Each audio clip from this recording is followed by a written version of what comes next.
Solon was an Athenian statesman, lawmaker, and poet. He is remembered particularly for his efforts to legislate against political, economic, and moral decline in archaic Athens. His reforms failed in the short term, yet he is often credited with having laid the foundations for Athenian democracy. He wrote poetry for pleasure, as patriotic propaganda, and in defense of his constitutional reforms. Modern knowledge of Solon is limited by the fact that his works only survive in fragments and appear to feature interpolations by later authors, and by the general paucity of documentary and archaeological evidence covering Athens in the early 6th century BC. Ancient authors such as Herodotus and Plutarch are the main source of information, yet they wrote about Solon long after his death, at a time when history was by no means an academic discipline. 4th century orators, such as Aeschines, tended to attribute to Solon all the laws of their own, much later times.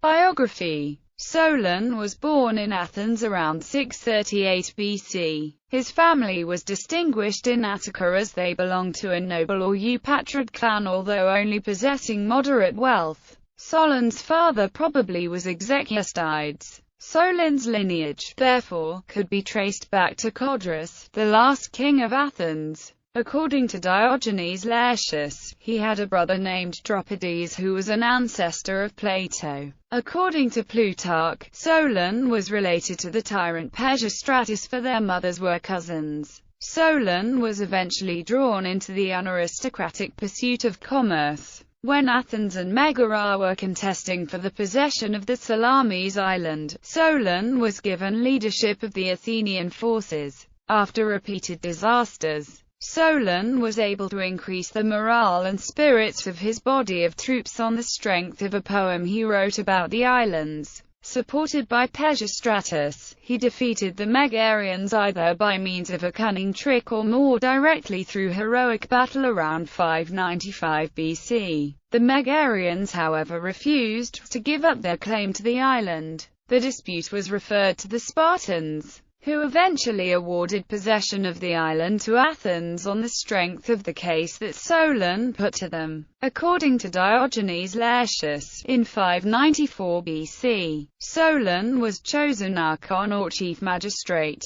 As archon, Solon discussed his intended reforms with some friends. Knowing that he was about to cancel all debts, these friends took out loans and promptly bought some land. Suspected of complicity, Solon complied with his own law and released his own debtors, amounting to 5 talents. His friends never repaid their debts. After he had finished his reforms, he traveled abroad for 10 years, so that the Athenians could not induce him to repeal any of his laws. His first stop was Egypt. There, according to Herodotus, he visited the pharaoh of Egypt, Amasis II. According to Plutarch, he spent some time and discussed philosophy with 2 Egyptian priests, Xenophys of Heliopolis and Sonchis of Sais. According to Plato's dialogues Timaeus and Critias, he visited Neith's temple at Sais and received from the priests there an account of the history of Atlantis.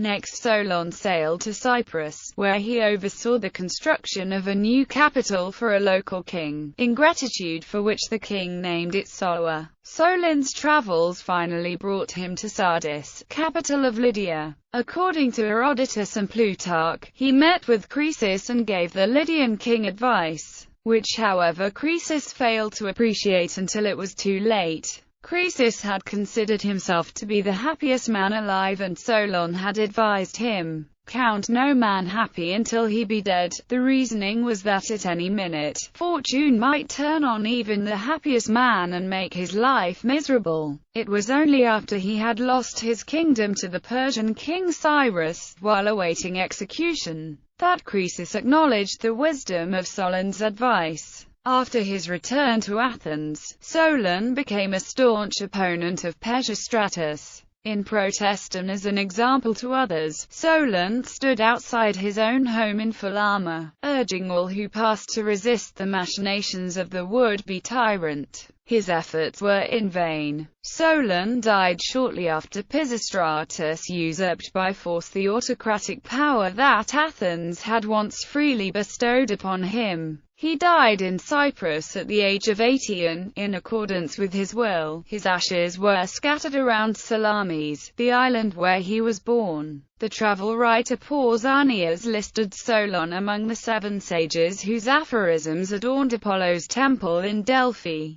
Stobaeus in the Florilegium relates a story about a symposium, where Solon's young nephew was singing a poem of Sappho's. Solon, upon hearing the song, asked the boy to teach him to sing it. When someone asked, "Why should you waste your time on it?" Solon replied, "Nu alpha mu alpha theta nu alpha tau pi omicron theta alpha nu omega. So that I may learn it then die." Ammianus Marcellinus, however, told a similar story about Socrates and the poet Stesichorus, quoting the philosopher's rapture in almost identical terms. Ut aliquid sciens amplis vita discedum, meaning, in order to go away knowing more out of life. Background to Solon's reforms. During Solon's time, many Greek city-states had seen the emergence of tyrants, opportunistic noblemen who had taken power on behalf of sectional interests.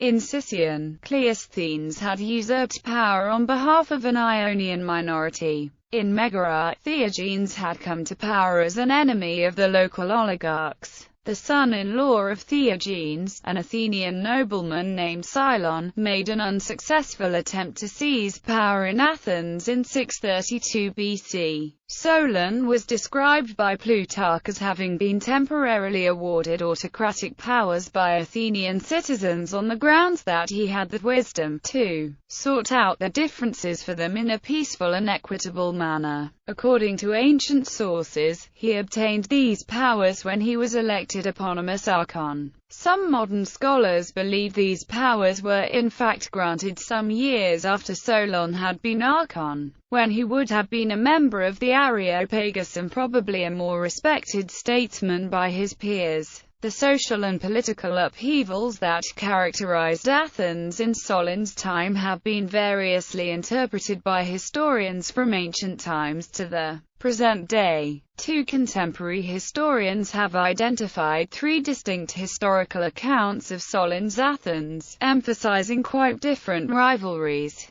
economic and ideological rivalry, regional rivalry, and rivalry between aristocratic clans. These different accounts provide a convenient basis for an overview of the issues involved. Economic and ideological rivalry is a common theme in ancient sources. This sort of account emerges from Solon's poems, in which he casts himself in the role of a noble mediator between 2 intemperate and unruly factions. This same account is substantially taken up about 3 centuries later by the author of the Aristotelian Athenaeon Politia, but with an interesting variation. There was conflict between the nobles and the common people for an extended period, for the constitution they were under was oligarchic in every respect, and especially in that the poor, along with their wives and children, were in slavery to the rich. All the land was in the hands of a few, and if men did not pay their rents, they themselves and their children were liable to be seized as slaves. The security for all loans was the debtor's person up to the time of Solon. He was the first people's champion. Here Solon is presented as a partisan in a democratic cause, whereas, judged from the viewpoint of his own poems,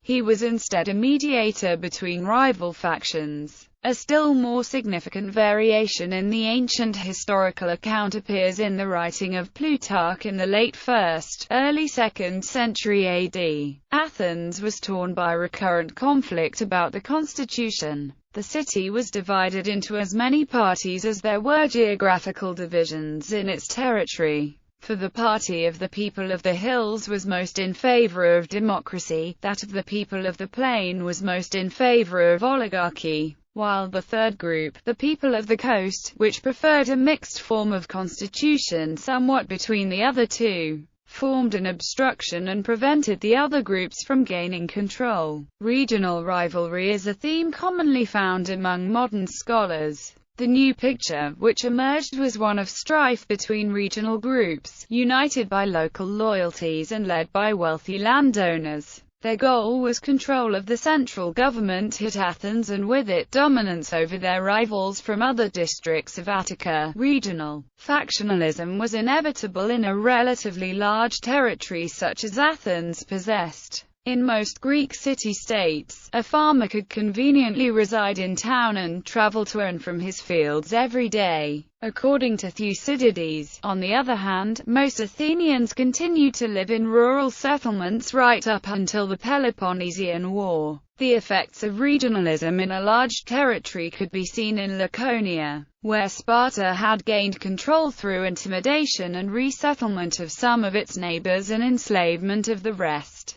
Attica in Solon's time seemed to be moving towards a similarly ugly solution, with many citizens in danger of being reduced to the status of helots. Rivalry between clans is a theme recently developed by some scholars, based on an appreciation of the political significance of kinship groupings. According to this account, bonds of kinship rather than local loyalties were the decisive influence on events in archaic Athens. An Athenian belonged not only to a file or tribe and one of its subdivisions, the phratry or brotherhood, but also to an extended family, clan or genos. It has been argued that these interconnecting units of kinship reinforced a hierarchic structure with aristocratic clans at the top.